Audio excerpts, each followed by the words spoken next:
A mí esta parte en donde Su Alteza Imperial asume este papel, es un poco a lo que me refería con que Jordi es coherente un poco también con sus gustos, con sus filias musicales, porque dice pues que era una especie de Jimi Hendrix, ¿no? Que estaba medio fuera de lugar. Y yo me acordé mucho de, hablas también, ¿no? Que era como este rockstar, que es medio patético, pero que es lambisconeado por una serie de personas y entonces asume el papel. Y me acordé mucho de la historia, brevemente lo digo, cuando asesinan a John Lennon, Mark Chapman dice que lo asesinó porque era un phony, que en inglés es un falso, ¿no? Un farsante, y se le adjudicó a Mark Chapman, que había leído El Guardián del Centeno, que es que va mucho en contra de estos farsantes, ¿no? Güeyes que dicen, no mames, y que se sienten este personaje que lo asumen y que están haciendo el ridículo, incluso para muchos que le están lambisconeando. Entonces me imagino que Mark Chapman igual hubiera asesinado a Su Alteza Imperial si lo hubiera visto en este papel con esta capa de plumas, que por cierto es un recurso literario que a mí me encantó. Y sí, se convierte en esta figura falsa. Y además hay otro recurso literario que a mí me encantó, que es, él no podía conservar su acento cerrado español. Entonces recurre a una película de Pepe el Toro para poder estudiar el acento mexicano. Pero nada más es esa película, no se hace referencia. Entonces, imagínense lo que resulta de este personaje que además, pues, ándale, ya te azorrillaron y este tipo de términos y de acento que sabemos muchas veces que así nos caricaturizan en otras partes del mundo, pero que en este contexto resulta todavía más absurdo. ¿De dónde sacaste ese recurso para ridiculizar más al pobre hombre? Qué descaro, ¿no? Bueno, claro, como decía antes, se trataba de un catalán, ¿no? Que no tenía absolutamente ningún nexo con México, o también podemos creer que alguien es descendiente de alguien con 400 y tantos años de distancia, ¿no? Yo creo que en ese lapso no te queda ni un pelo de Moctezuma, ¿no? Se han pasado muchas mezclas, han pasado muchas cosas.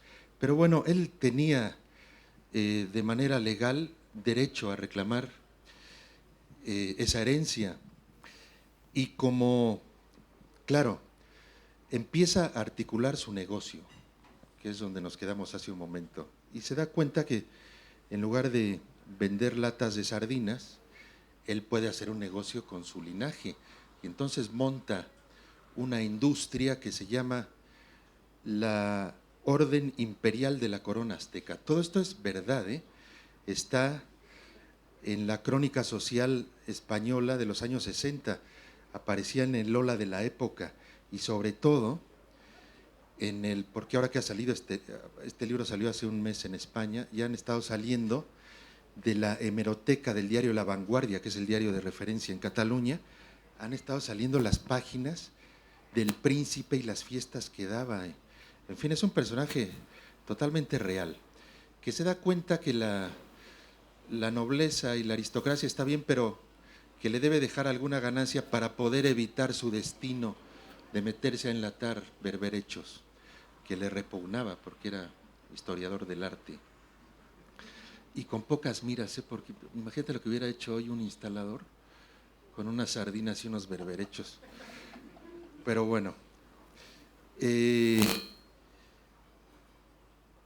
hombre se da cuenta que puede hacer un negocio y entonces monta esta orden cuya función era vender títulos nobiliarios.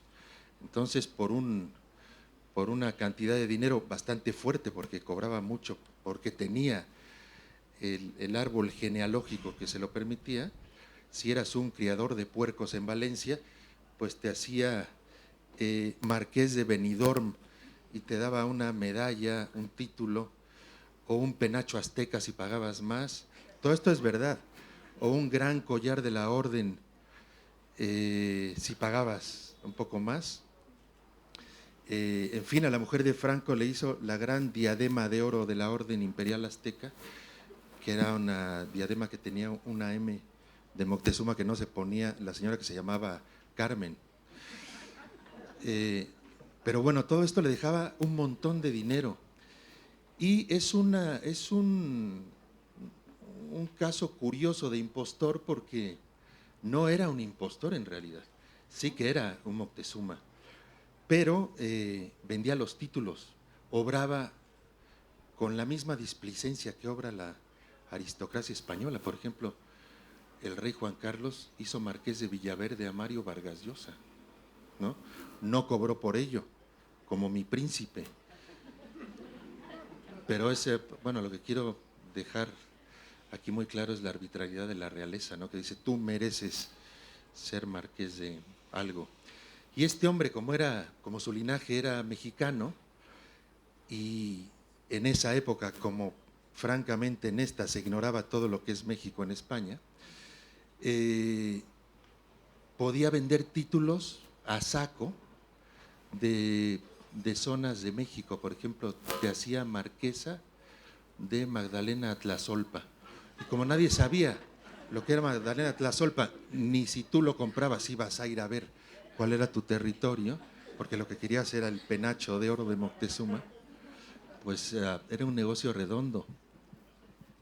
Voy a leer justo un fragmento que dice: fueron 5 años de mucho prestigio, de mucha bonanza económica, que poco a poco fue convirtiéndose en una auténtica fortuna.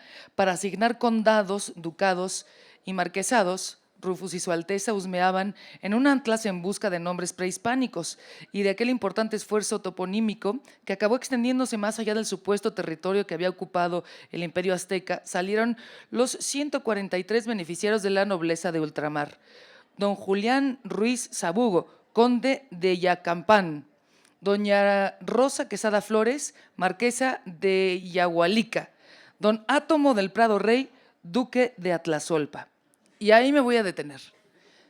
Quiero hacer una confesión. Yo sé que este libro en algún momento quisieron que lo presentara Jorge F., a quien todos adoramos, pero yo creo que Jorge F., con todo y que es un extraordinario presentador, mucho mejor que yo, a lo mejor la palabra Atlazolpa,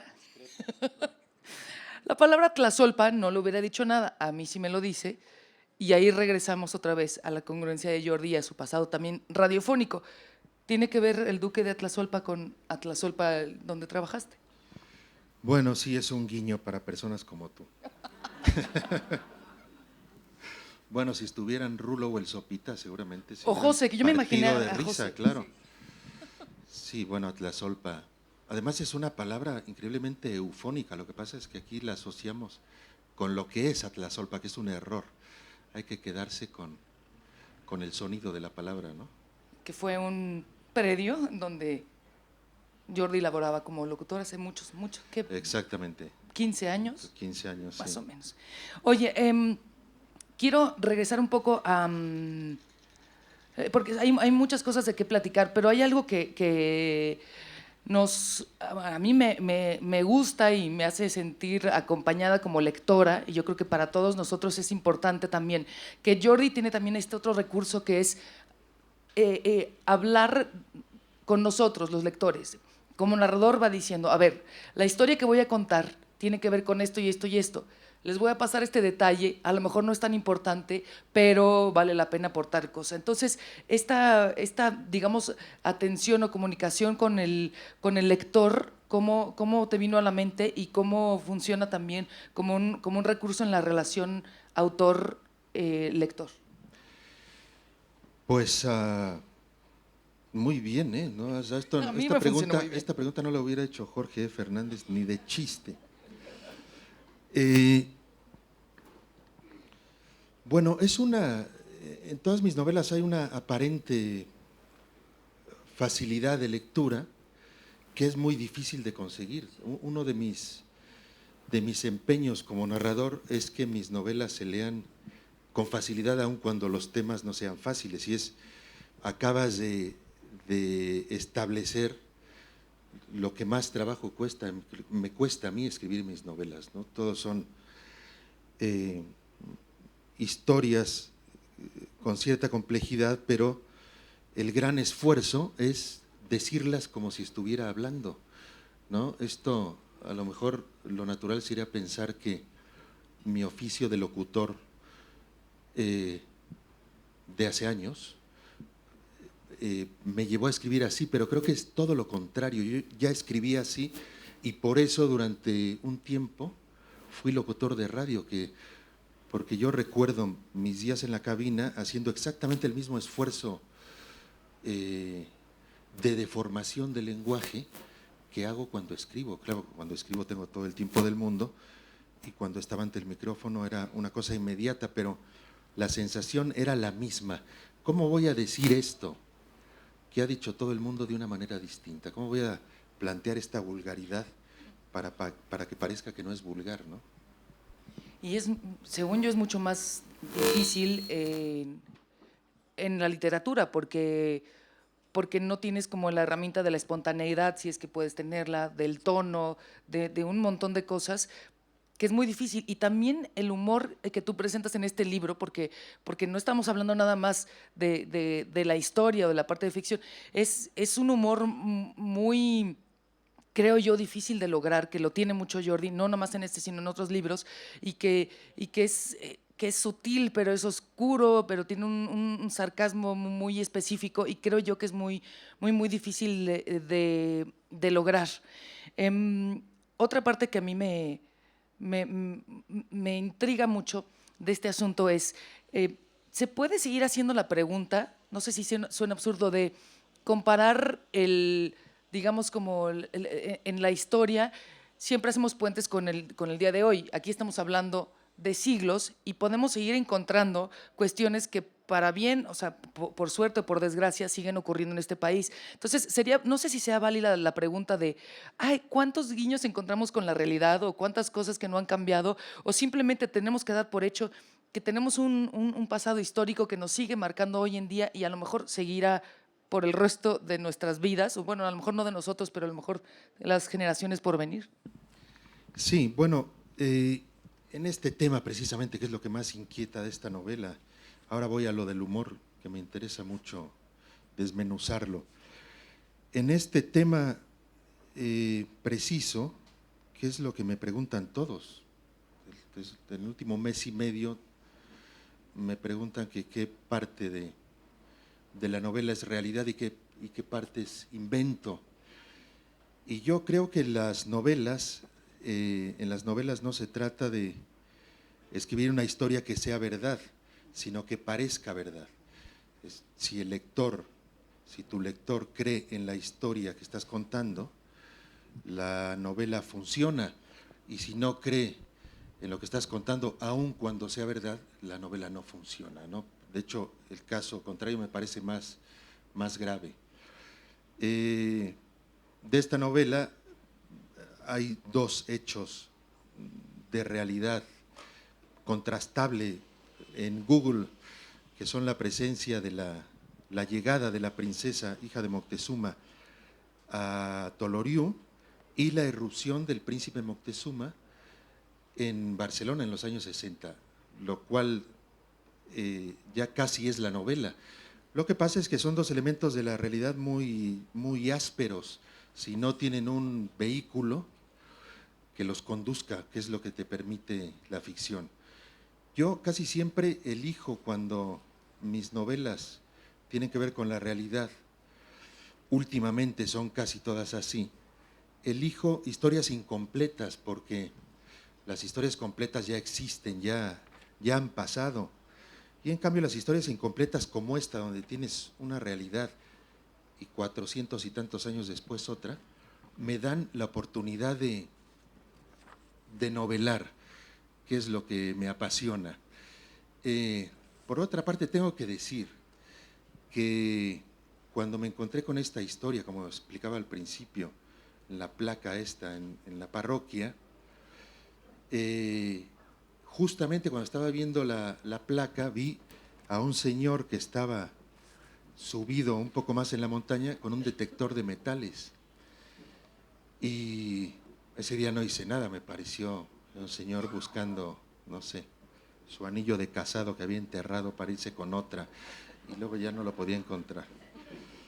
Pero en los viajes que hice después a esta zona del Pirineo, viajes es un decir, porque es subirme al coche en Barcelona y en hora y media estoy en ese sitio.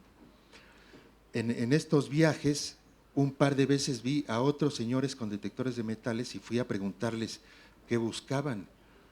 Y los dos eran alemanes y los dos pertenecían a un club que está en Frankfurt, que se dedica a buscar el tesoro de Moctezuma en el Pirineo catalán. Entonces la ruta era un EasyJet que aterrizaba en Girona, iban al Bulli a comer con Ferran Adrià, cuando existía, y luego seguían su camino a buscar el tesoro de Moctezuma. Yo cuando vi esto, dije, a ver, lo mío, ¿no? Viniendo de donde vengo, es buscar ese tesoro, porque no se lo va a llevar un alemán a Frankfurt, ¿no? Me lo voy a llevar yo a mi casa, por supuesto, no pensaba avisarle a nadie, de manera que fui al centro de Barcelona a una tienda especialista en detectores de metales. Me informé, me dieron el catálogo, ya elegí un aparato y cuando lo trajeron era un cacharro que no podía yo cargar con comodidad. Iba a arruinar mis viajes a Tolorio y en ese momento pensé que lo mío era mi tesoro, era escribir esta novela, no buscar el tesoro de Moctezuma.